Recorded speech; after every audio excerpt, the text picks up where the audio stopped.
Nous sommes particulièrement fiers de cette nouvelle campagne car elle nous ressemble et célèbre une valeur fondamentale commune à tous ces chercheurs qui œuvrent chaque jour pour faire avancer la recherche médicale, l'obstination.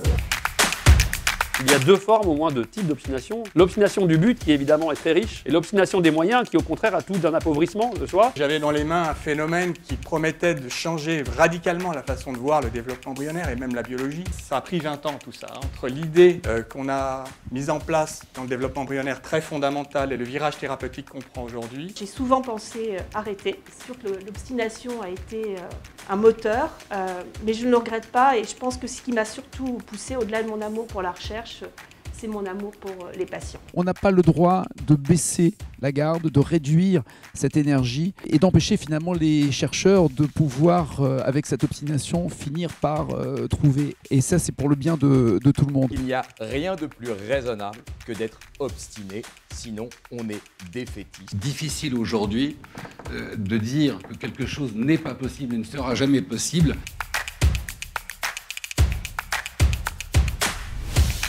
À 3 photographes, nous avons suivi 3 chercheurs du matin jusqu'au soir dans leurs réflexions, dans leurs recherches, au milieu de leurs équipes.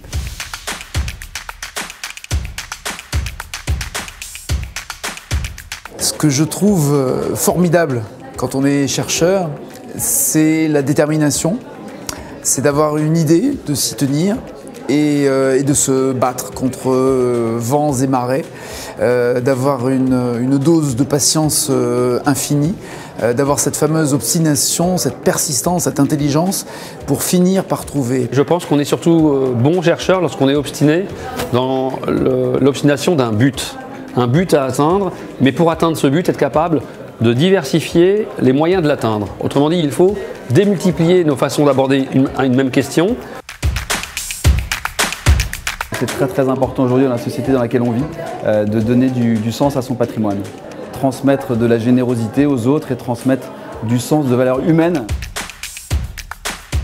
Il est fondamental de soutenir l'obstination des chercheurs parce que les chercheurs sont finalement les petites fourmis qui travaillent dans l'ombre et si on ne les soutient pas, finalement il n'y aura pas de résultat.